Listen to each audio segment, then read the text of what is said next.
ماشي كاع الليالي كيتنساو، وماشي اي حاجه وقعات نقدروا نساوها، بحال مع طرات ليله راس السنه، الليله الملعونه، الليله اللي تخربطت فيها انا وصحابي. غنعاود لكم كلشي باش تفهموا وتعرفوا اشنو هو.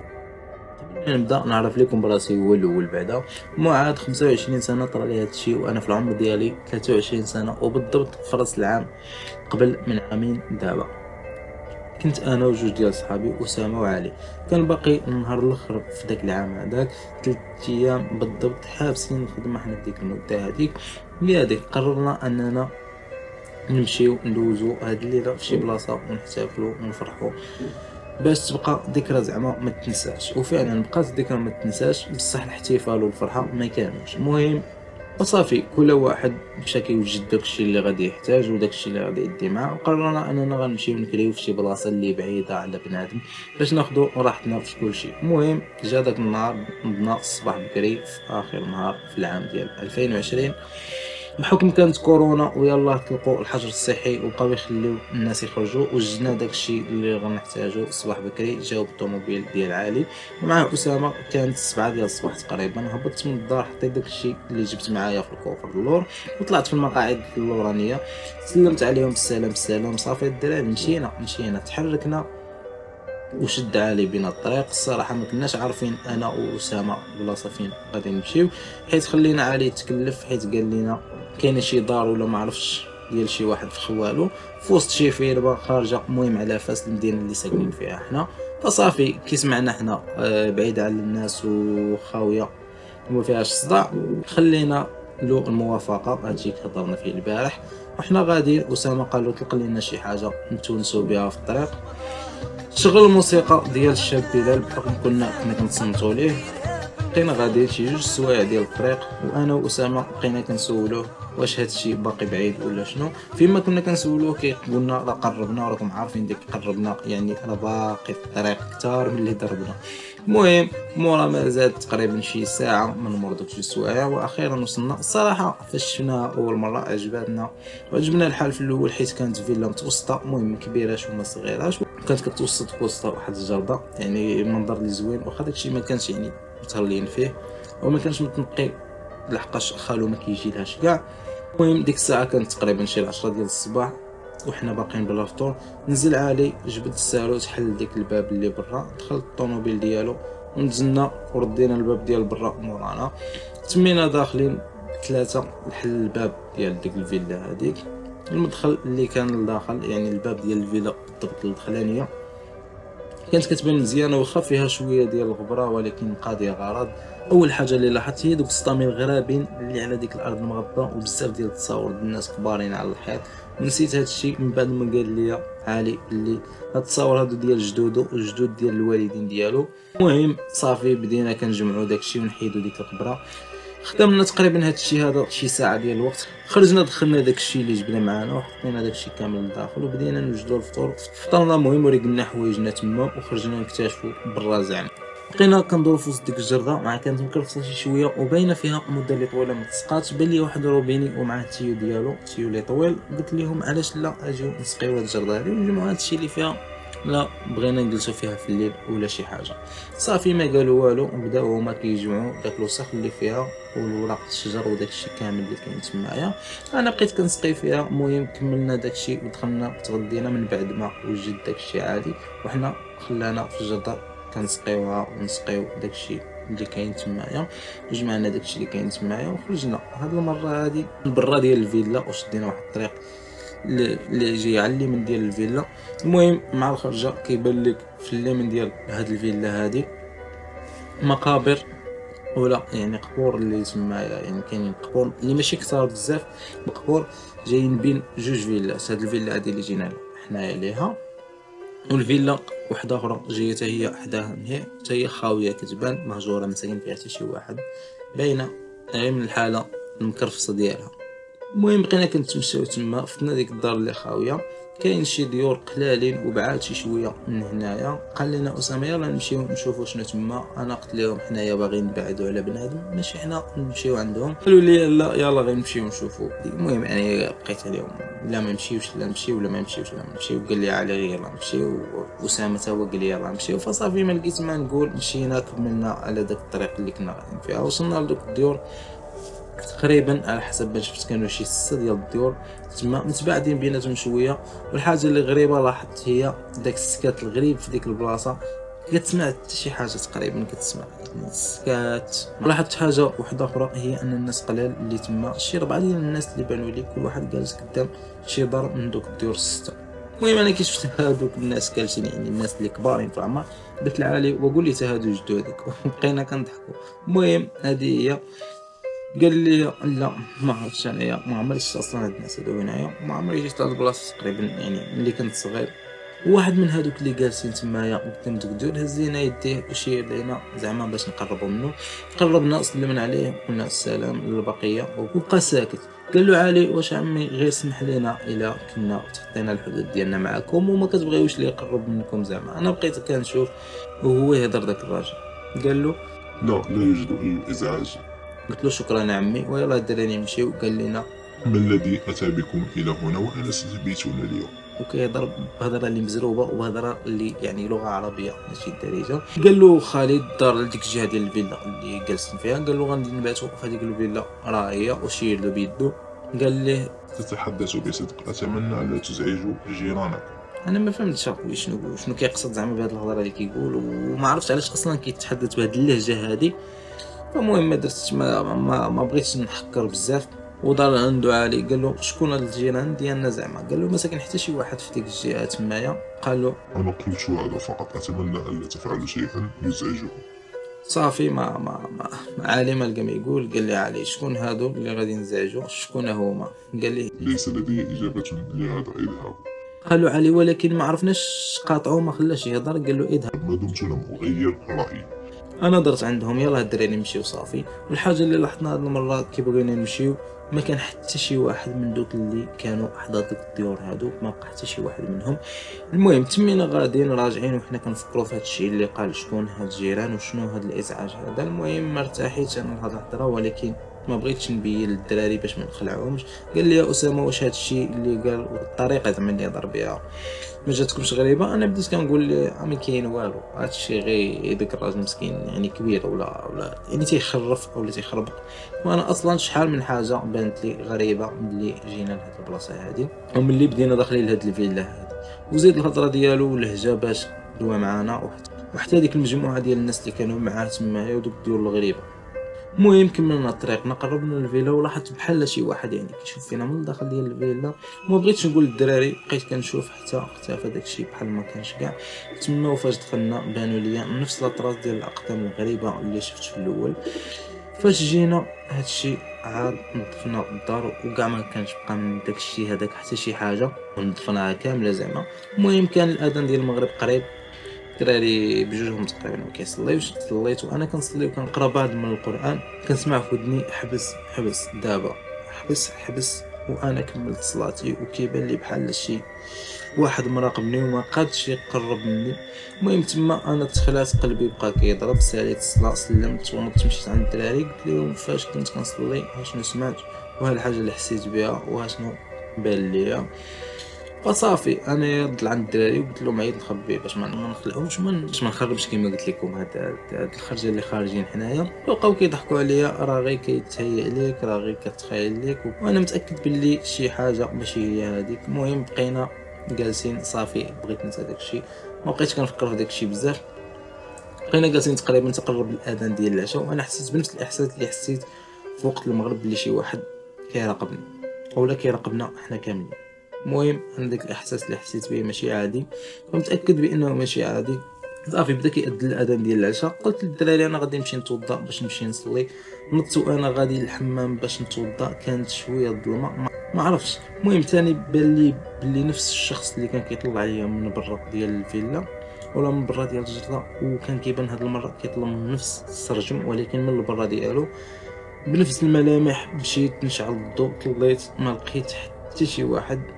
ميكت ومشيت صافي، درت راسي بانني غير كنتهيأ كما قالوا لي الدراري. صافي خليت هذاك الشيء هذاك، انا كنستعاذ بالله من الشيطان الرجيم. تفضيت مشيت باش نصلي، هنا تصدمت بداك الشيء اللي شفت. شخص على هيئه ادمي، كان طويل بملامح اللي مظلمه على وجهه، اليدين ديالو طوالين، الارجل ما متقرباش لديال البشر العادي نهائيا. هنا تاكدت باليقين بلي شي حاجه غريبه كتوقع هنايا. بقيت كنستعذ بالله وكنقرا القران بقوه الخلعه والخوف اللي شادني ديك الليله. بقيت كنقرا في القران، كتلف لي بين سوره الفاتحه، ايه الكرسي وسوره الفلق. بقيت كنخرج كل شيء، يا ربي تسمح لي وصافي. المهم داك الشخص اولا داك المخلوق ما عرفت كيفاش حتى اختفى. الدراري سمعوني حيت كنت داوي بصوت مرتفع كندوي بجد. تمو جايين، مالك قلت لهم ها شنو شفت. عاوتاني مره اخرى بقاو كيضحكوا. انا قررت باش ما نزيدش نكمل هاد الليله هذه هنايا، ولكن صحابي والو بقاو معايا حتى وهموني باللي انني غير كنتخيل، مع اني متاكد بانني شفت هاد الشيء هذا بعيني هذا. وافقت باش نجلس، مشيت كنصلي العشاء حداهم. نيت هاد المره ما طرا حتى شي حاجه، صافي بقيت كنحس بالراحه واحد شويه واخا حاضي كاع البلايص. المهم بدينا كنوجدو باش نقصروا الليله. شعلنا التلفازه، قادينا الجلسه. الدراري واحد من بلي فيهم كيكمي واللي هو علي. المهم كما قلت لكم وجدنا قادينا كلشي. كان قريب منتصف الليل، 12 الليل زعما، وتما بدا الحال كيتغير، الحال السكون اللي غريب. وحنا ناشطين وكنتفرجوا كنسمعوا الدقان في الباب. المره الاولى ناض علي يطل زعما شكون كيدق، ما لقى حتى شي واحد. كان هادشي غريب الليل هذا وحنا بعادين على اي مجمع سكني قريب اللي فيه الدراري الصغار مثلا اللي غنقولوا كيلعبوا ولا شي حاجه. صافي ما درناش في بالنا، ولكن مع جا علي جلس بدينا كنسمعوا الدقان مره اخرى. حسينا بشويه د الخلعه، ما نكذبش عليكم. العالي جلس بلاتي تنشوفوا واش غادي نسمعوا الدقان مره اخرى ولا غير شي واحد كيتفلى. قربنا للباب ولكن والو، ما كاينش الدقان كاع. حنايا دايرين راجعين لبلايصنا وحنا كنسمعوا المره الثالثه الدقان. صافي ديك الساعه بدا الخوف كيتسل الدراري معايا. رجعنا حلينا الباب في بلاصه وبالزربه لقينا داك الراجل النيت اللي لقينا في دوك الديور السته اللي قرابين من هنايا. قربنا منه شويه، السلام قال لنا أتمنى ألا تزعجوننا الليلة وأن تقللوا من صوت التلفزيون فصوتها يزعجنا. أنصتوا لكلامي حتى لا يصيبكم مكروه. حنا تاني ما فهمناش اش وصل الصوت للتلفازه اللي عندهم لتمايا، واخا ما قرابينش هما بزاف يعني بعادين شي شويه علينا. قلنا له صافي واخا عمي اسمح لنا، صافي كون هاني. رجع قال لنا اعلم انكم لن تظلوا هنا طويلا. حسيت براسي مخلوع بحال رحنا بشي فيلم بهاد الهضره ديالو وبهاد الدبلجه اللي كيهضر باللغه العربيه بحال شي فيلم مدبلج. المهم انا حسيت بالخلعه ولكن ما بغيت نبيت صحابي مره اخرى. المهم دخلنا جلسنا وهو مشى راجع. انا طليت في البلاصه من السرجم اللي مع جنب الباب، ما لقيتوش كاع لا قريب للباب ولا بعيد منه. ما يمكنش انه غادي بهاد السرعه هادي يختفي من هاد البلاصه هادي او يبعد على الباب بهاد السرعه هادي. صافي رجعت لحدا الدراري بدينا نتفرجوا شويه وهي طفات التلفازه. مشى ليها السينيال، ما بقاتش شاده كاع والو. عينا نقلبوا في القنوات كاملين ما بقاتش شاده حتى شي حاجه. فقرر ان علي غادي ينوض يشوف الفوقه مالها، بحكم الدار ديال خالو هو اللي عارف يعني الطابق الفوقاني او البلاصه اللي كتادي للسطح. صونا عليا بالتليفون ديالو باش فاش ترجع يعني اولا يجي السينيال نقولها ليه باش يحبس من التحرك ديالو. المهم عيا معاها عاد باش خدمات، ومع قلت ليه صافي راها خدمات. صافي كنسمعو كيقول لا ما يمكنش وبقى كيغوت وتقطع الصوت ديالو. طلعنا كنجريو انا جبل الفوق، لقينا علي مجبد في الارض وفاقد الوعي. بقينا كنفيقو فيه مالك فبقى كيغوت بصعوبه باش هديناه وباش خلينا نرجع للحاله ديالو الطبيعيه، حقاش كان في حاله هستيريه كيغوت بزاف يعني مبغاش كاع يسكت.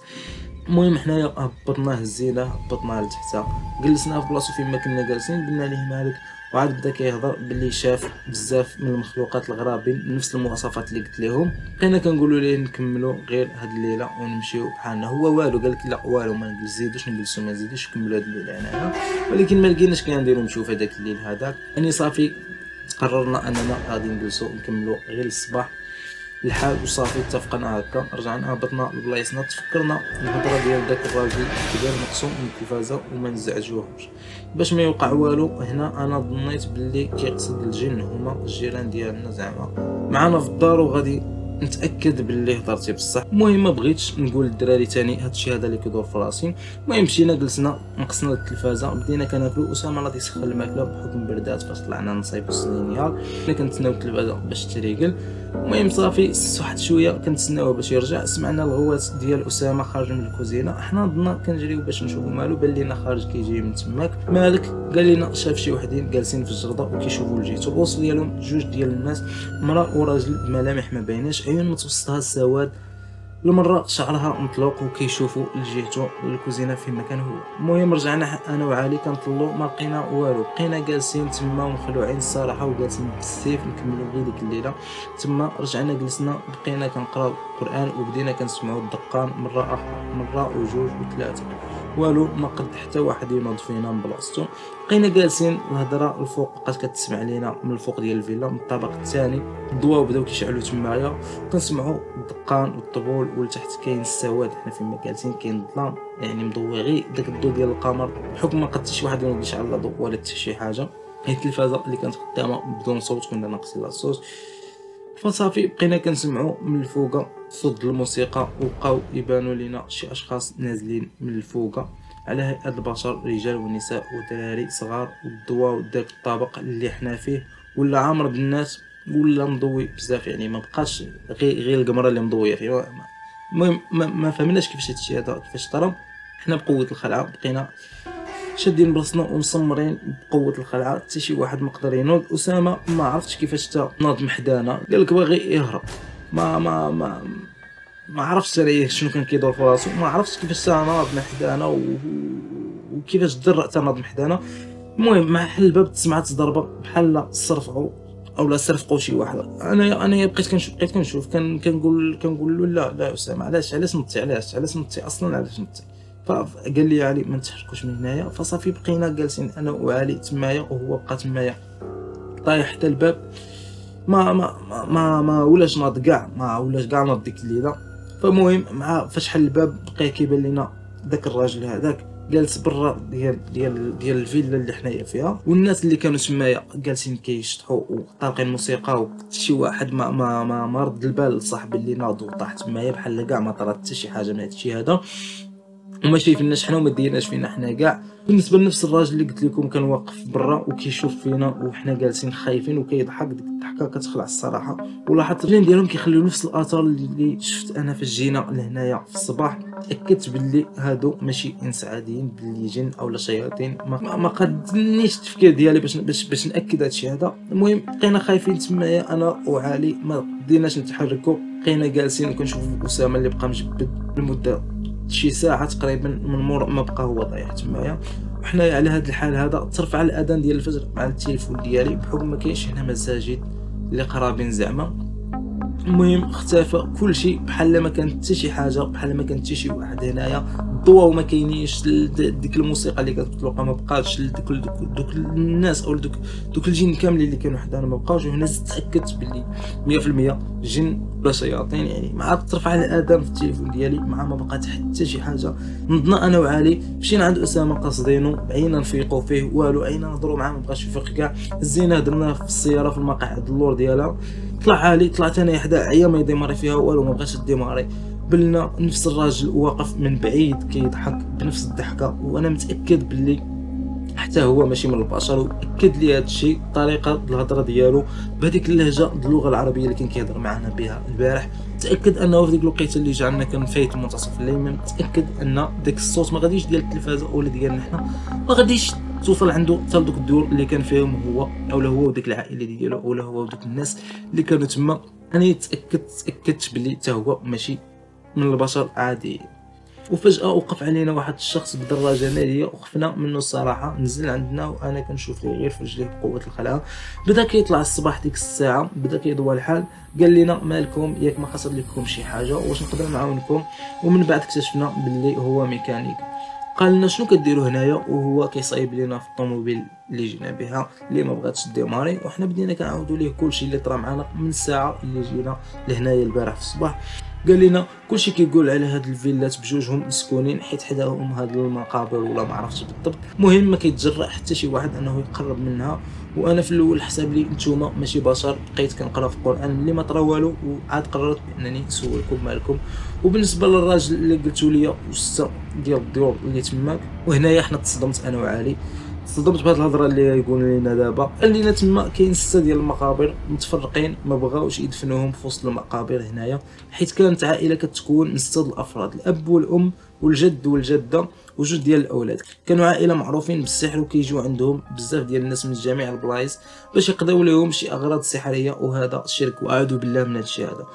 وكتقال باللي ماتوا كاملين في نفس النهار، في نفس اليوم الخميس، كان راس السنه ديال عام 2001. يعني هادشي هذا تقريبا دازت عليه اكثر من 20 عام من هاد اللحظه هذه اللي حنايا فيها.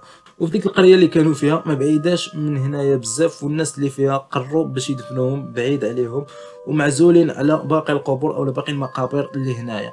واحد من الاشخاص اللي في ديك القريه هذه قرر انهم يعطيهم واحد القطعه ارضيه فين يدفنوهم، ومن بعد عام على الموت ديالهم، وبالضبط في راس السنه ديال 2002 بداو الناس في القريه كيتشكاو من الكوابيس واحداث غريبه كثرت تما. قرروا باش يجيبوا شي شيخ اولا شي راقي باش يشوف لهم شنو كيطرى تما في ديك القريه هذيك.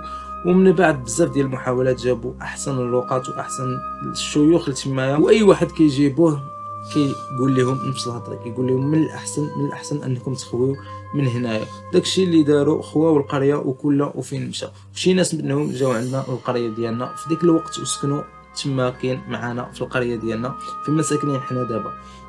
انا كنت ديك الساعه صغير شي شويه. المهم هما عاودوا لينا هادشي هذا اللي قلت لكم دابا، والقريه ديالنا بعيده من هنا شويه. لا بغيتو تمشيو معايا تصبح الحال مزيان وسيروا ديك الساعه وصاحبكم. المهم ما تنساوش باللي تديو عند شي راقي ولا باش يشوفوا المهم واش بخير واش ما اداتو حتى شي حاجه.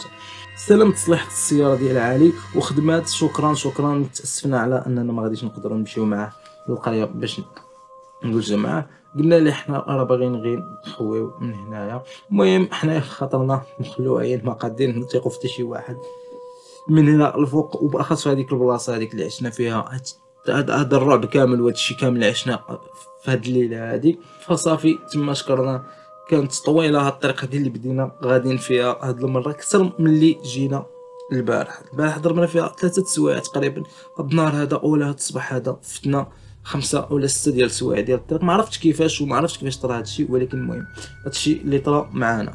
وحنايا غاديين بقينا كنشوفوا نفس الراجل ديال البارح في الطريق اللي كان كيهضر معنا بهذيك اللهجه العربيه اولا ديك ما عرفتش كيفاش غادي نوصفها لكم. المهم راه واصلكم الفكره. بقوه الخلعه انا بقيت كنقولوا علي واش كتشوف نفس الشخص اللي كنشوف انا ولا كنشوفو غير انايا بحدي. قال لي هنا قلت له تلقى لنا شويه القران باش نحيدوا يعني ما داك الجو ديال الرعب اللي كنا عايشينه ديك الساعه.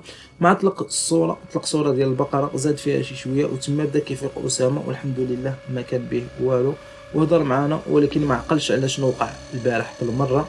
المهم حنا عاودنا ليه داك الشيء كامل من بعد، وملي طلقنا القران ما عاودش بان لينا حتى شي واحد في الطريق. وصلنا ودينا اسامه نيشان عند واحد الراقي، عاودنا له كاع داكشي اللي وقع معنا البارح. كيقرا عليه شي ايات قرانيه وعطاه شرب من واحد الماء اللي مرقي وشربنا منه حنا كاملين. وقال لنا خصكم تحافظوا على الصلاه ديالكم وتقراو ما تيسر من القران يوميا، واذكار الصباح والمساء ما خصكمش تخطاوهم في المره، وراه غير يحفظكم الله منهم وصافي. باللي ما تاذى حتى شي واحد فيكم خصكم تحمدوا الله. صافي من تما ما بقيناش كنمشيو حتى شي بلاصه ما كنعرفوهاش مره اخرى. المهم هذه هي القصه ديالي. كنتمنى انها تكون نالت الاعجاب ديالكم، وشكرا لاي شخص وصل حتى لهاد اللحظه هذه. نتمنى تشاركوا الاراء ديالكم معنا في التعاليق، لي لايك ديالكم، واللي بان لي هذا المحتوى يستاهل الدعم يخلي لنا اشتراك. وشكرا للجميع. ونسيت ما قلت لكمش لاي واحد كيعجبو المحتوى ديال القصص فراه غادي نبقى نشارك معكم القصص في هذه القناه هذه. فلاي واحد يعني كيعجبو محتوى القصص ديال الرعب او القصص اللي عاديه، لاي واحد كيعجبو يعني القصص بصفه عامه، فيخلي واحد الاشتراك وخليو كما قلت لكم واحد لايك معكم. وشكرا وبيس.